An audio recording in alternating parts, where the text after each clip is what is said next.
भारतीय काव्य शास्त्र के जो हमारे संप्रदाय हैं, काव्य शास्त्रीय संप्रदाय, 6 संप्रदाय प्रतिपादित हमारे शास्त्रों में मिलते हैं और उनके संबंधित आचार या उनके संप्रदाय में कौन कौन से आचार हैं यह भी बच्चों को जानना चाहिए। सबसे पहले आता है रस संप्रदाय।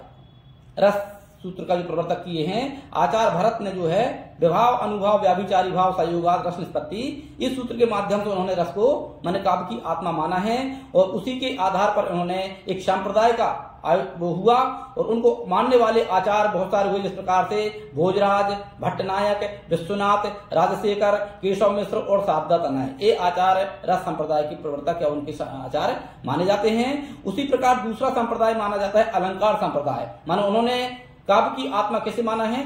अलंकार को माना है। उसके लिए आते हैं भामह, आचार्य भामह, जिन्होंने काव्य अलंकार ग्रंथ का ही नाम रखा है और ये इस संप्रदाय के प्रवर्तक हैं और उनको मानने वाले आचार्य हैं आचार्य दंडी, उद्भट, प्रतिहारेंदु राज, रुद्रट, जयदेव और अप्पय दीक्षित, ये जो हैं अलंकार संप्रदाय के आचार हैं। उसी प्रकार तीसरा संप्रदाय आता है रीति संप्रदाय। रीति संप्रदाय मैंने पहले बताया हूं, आचार्य वामन रीति संप्रदाय के प्रवर्तक हैं और उन्होंने काव्य अलंकार सूत्रवृत्ति ग्रंथ की रचना किए हैं।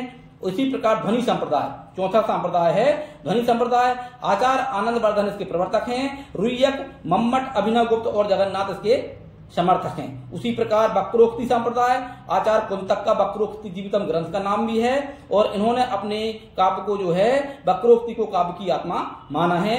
उसी प्रकार माने अंतिम संप्रदाय माना जाता है औचित्य संप्रदाय, जिसके प्रवर्तक क्षेमेंद्र हैं और औचित्य विचार चर्चा इनका ग्रंथ का नाम है। उसी प्रकार अंत में कुछ आधुनिक काव्य शास्त्रीय आचार चमत्कार को भी संप्रदाय मानते हैं। चमत्कार संप्रदाय को माना गया है, परंतु मूलतः अगर हम अगर जानेंगे बच्चे कि कितने संप्रदाय होते हैं तो 6 ही संप्रदाय अपने काव्य शास्त्र में माने जाते हैं। इनके संबंध में भी हमें जानना बहुत जरूरी है।